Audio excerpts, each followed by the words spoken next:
1 भाषा, व्याकरण और लिपि।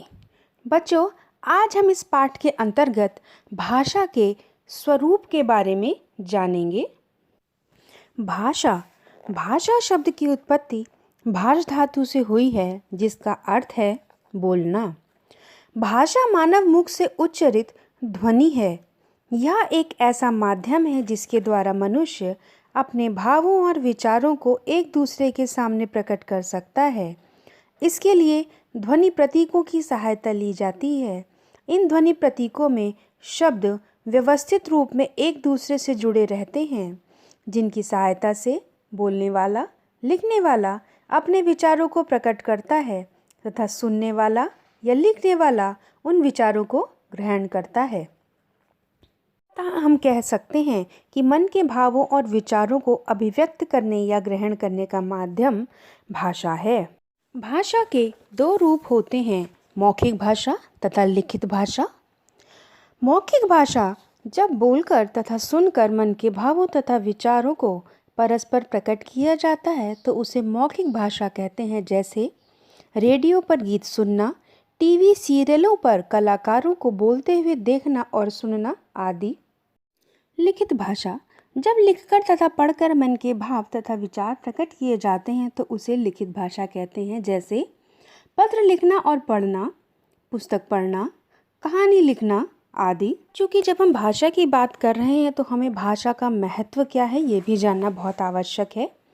लिखित भाषा का प्रयोग मानव ही करता है।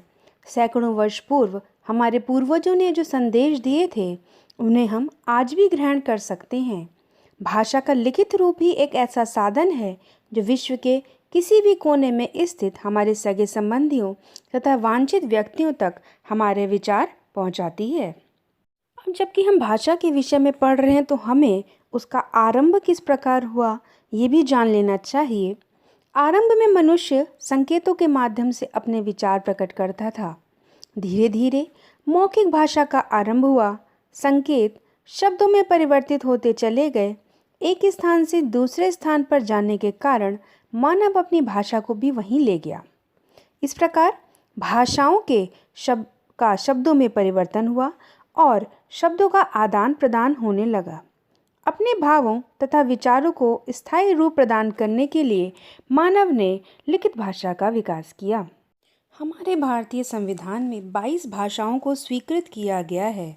इनमें संस्कृत भाषा की ही सबसे प्राचीन भाषा है।